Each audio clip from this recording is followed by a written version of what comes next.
Hello friends, welcome to my channel. তো প্রত্যেককে শুভ নববর্ষের আন্তরিক প্রীতি, শুভেচ্ছা এবং অভিনন্দন। তো আজকে যে টপিকটার ওপর ভিডিও করব সেটা হচ্ছে বুমেরাংয়ের টিজার। তো ঈদ মানে জিত, জিত মানে ঈদ, এটা লাস্ট কিছু বছর ধরে হয়ে আসছে। এই বছরের ক্ষেত্রে সেটার একটু ব্যতিক্রম ঘটলো, কিন্তু সুপারস্টার জিত তার ফ্যান্সদের, লক্ষ লক্ষ ফ্যান্সদের নিরাশ করতে কিন্তু একদমই ভোলেনি। তার আপকামিং সিনেমা যেটা বুমেরাং, যেটা নিয়ে বহুদিন ধরে একটা এক্সাইটমেন্ট চলছিল, কিছুদিন আগে ফার্স্ট লুক এলো, তো তারই টিজার আজকে আচমকাই চলে এলো। তো এবার টিজারটা কেমন লাগলো? ফার্স্ট অফ অল, মানে এই বছর না বাংলা সিনেমার জন্য একটা, মানে কি বলবো, দারুণ একটা ব্যাপার ঘটতে চলেছে। এক্সপেরিমেন্টাল অথচ বাজেট, মানে একটা ভালো বাজেটের কমার্শিয়াল মেন স্ট্রিম সিনেমাগুলো যেগুলো মানে লাস্ট কিছু বছর ধরে হয়তো একাই জিত করে আসছিল, সেটা কিন্তু এই বছর প্রত্যেকে কাঁধে কাঁধ মিলিয়ে করছে। এবং সেখানে মানে আমরা তো লাস্ট কিছু বছর ধরে, মানে কিছুদিন ধরে অ্যাকশন সিনেমা খুব দেখছিলাম, সেটা অঙ্কুশের মির্জা হতে পারে বা দেবের খাদান হতে পারে। তো জিৎ কিন্তু অ্যাকশন সিনেমাই করতো লাস্ট কয়েক বছর ধরে। এই বছর ফার্স্ট আর কি বুমেরাং আনলো, এবং বুমেরাংটা কিন্তু অ্যাকশন ধর্মী সিনেমা নয়, এটা একটা সায়েন্স ফিকশন প্লাস কমেডি, এই জনারের ওপর সিনেমা।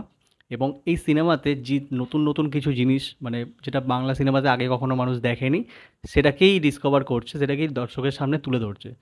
ফার্স্ট যেটা হচ্ছে সুপার বাইক। সুপার বাইকের জন্য একটা ভালো টাকা খরচা করতে হয়েছে। এবং জাস্ট মানে যখন জিতের ইন্ট্রোডাকশানটা হচ্ছে টিজারের মাধ্যমে, সুপার বাইকটা যখন দেখানো হচ্ছে, মানে জাস্ট ছিটকে গেছি দেখে। মানে দারুণ, যার ভিএফএক্সটাও মানে খুবই ভালো। মানে এত কম বাজেটের মধ্যে, এখানে বাজেট আর কত, বিরাট কিছু তো বাজেট নয়, সেই বাজেটের মধ্যে এত সুন্দরভাবে জিনিসটাকে দেখানো হয়েছে। মানে নতুন ধরনের একটা জিনিস চোখে, মানে চোখের সামনে তুলে ধরছে জিৎ, মানে যেটা দারুণ লাগলো দেখে। হিউম্যান রোবট, ঠিক আছে, হিউম্যান রোবট কিন্তু আগে কখনো মানে বাংলা সিনেমাতে তো দেখানো হয়নি। এখানে রুক্মিণী ক্যারেক্টারটা মানে হিউম্যান রোবট হিসেবে আর কি দেখানো হয়েছে।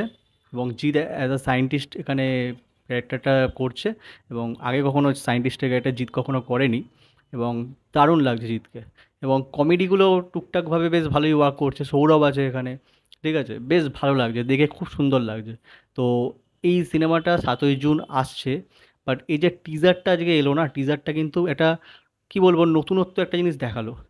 মানে অ্যাকশন সিনেমা, যে মেন স্ট্রিম অ্যাকশন সিনেমাগুলো যে লোক লোক দেখছে এখন, ঠিক আছে, এই ধরনের সিনেমাও কিন্তু মানে দেখবে আশা করছি আমি। কারণ এটা একদম সাবজেক্টটাই পুরো নতুন, পুরো হাটকে একটা সাবজেক্ট। আর যদি এটা গল্প ভালো হয়, যদি ক্লিক করে, এটা সম্ভবত প্যান ইন্ডিয়া রিলিজ করছে, বড় আকারে রিলিজ করবে এটা। তো আমার মনে হয় এটাও একটা ওয়ার্ক করবে, এটা একটা নতুনত্ব, একটা কিছু হবে, এটা একটা হিস্ট্রি ক্রিয়েট করতে পারে। কারণ একদম সাবজেক্টটাই পুরো একদম হাটকে, মানে এটা না এরকম মার ধারমার্কা অ্যাকশন সিনেমা আছে, হয়তো হালকা একটা দুটো আছে, এক সিন কি দু সিন আছে, বাট একদম সাবজেক্টটাই নতুন, অন্য রকমের সাবজেক্ট। আর রুক্মিণীকে মানে দারুণ লাগছে, মানে ওই রকম একটা রোবোটিক ক্যারেক্টার, মানে যেরকমভাবে ডায়লগগুলো বলছে, বেশ ফানি একটা এলিমেন্ট মানে আসছে। মানে মজা লাগছে দেখে, মজা লাগছে, মানে human robot plus super bike, Jeet as a scientist, মানে জিৎকে তো খুবই সুন্দর লাগছে।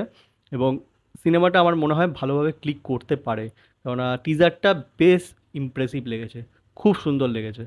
তো টিজারটা তোমরা দেখো, এবং টিজারটা তোমাদের কেমন লাগে বা লাগলো সেটা আমাদেরকে জানিও কমেন্টের মাধ্যমে। ভিডিওটা যদি ভালো লেগে থাকে তাহলে চ্যানেলটাকে সাবস্ক্রাইব করো, আর ভিডিওটাকে লাইক করো। Thank you.